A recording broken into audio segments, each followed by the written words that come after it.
Devenue une tradition, la célébration de la Journée mondiale de la liberté de la presse par la communauté internationale a lieu le 3 mai de chaque année. Cette journée est une occasion de rappeler l'importance d'un journaliste libre, indépendant et pluraliste dans toute société démocratique. C'est également un moment de réflexion sur les menaces qui pèsent sur les journalistes dans l'exercice de leur métier, souvent au péril de leur vie. Zakiat Latundi, présidente de l'Union des professionnels des médias du Bénin, UPMB, ouvre le bal. Notre pays reste, malgré les défis, un espace où les médias continuent de jouer leur rôle d'information, d'éducation et d'alerte. La liberté de la presse au Bénin connaît aujourd'hui des fragilités.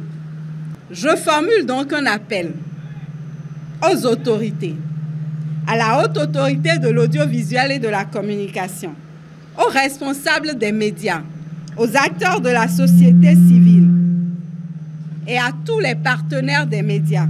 Unissons nos efforts pour renforcer la liberté de la presse au Bénin en améliorant concrètement les conditions de vie et de travail des journalistes. Cette année 2025, la Journée mondiale de la liberté de la presse est placée sous le thème « L'impact de l'intelligence artificielle ». C'est une occasion de réflexion pour se rendre compte de l'importance de cette liberté et pour comprendre la nécessité de commémorer cette journée internationale chaque année. C'est aussi le lieu de s'interroger sur ce que l'intelligence artificielle est censée apporter de positif sur le quotidien du journaliste, mais également sur les menaces qu'elle peut faire peser sur la profession. Le thème de cette année interpelle les acteurs directs des médias que nous sommes, parce qu'il est primordial d'interroger nos sources d'information, comme nos pratiques professionnelles, éthiques, déontologiques et managériales. L'intelligence artificielle est à la fois une menace et une opportunité pour nos organes en matière de production de l'information. L'IA est une menace parce qu'elle est approvissionnante pour le contenu des productions médiatiques de l'information. L'intelligence artificielle est tout de même une opportunité parce qu'elle est une aide à la production de l'information et une assistante à la réflexion.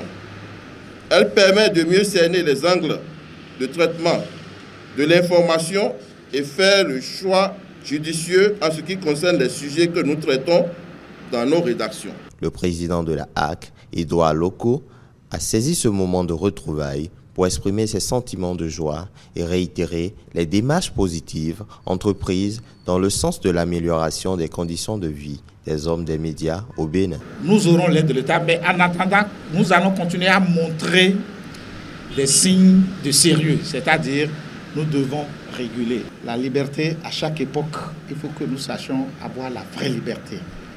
Et ensemble, nous allons travailler à avoir une vraie liberté. Nous retrouver comme ça, rien ne remplace ça.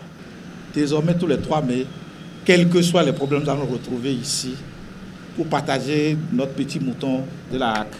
Ce moment de partage a été également l'occasion de présenter le nouveau site web de la HAC. Le nouveau site de la HAC vous donne la possibilité d'avoir accès à plusieurs services en ligne.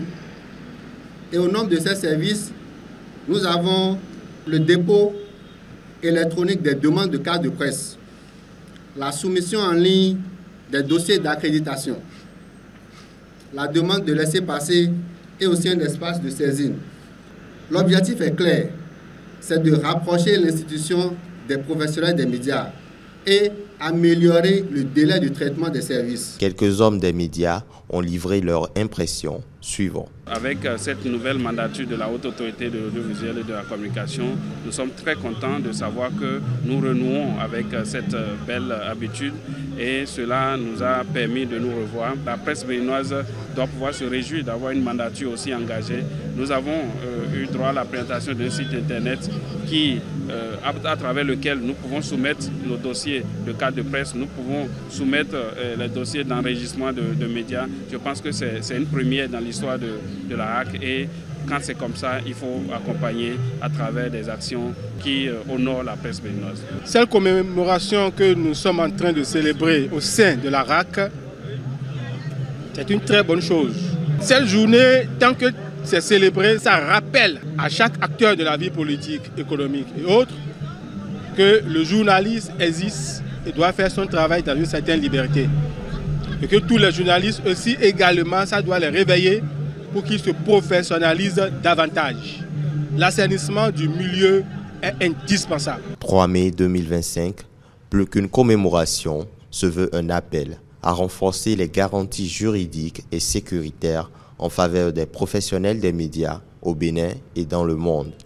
Car sans presse libre, il n'y a ni démocratie véritable, ni développement durable.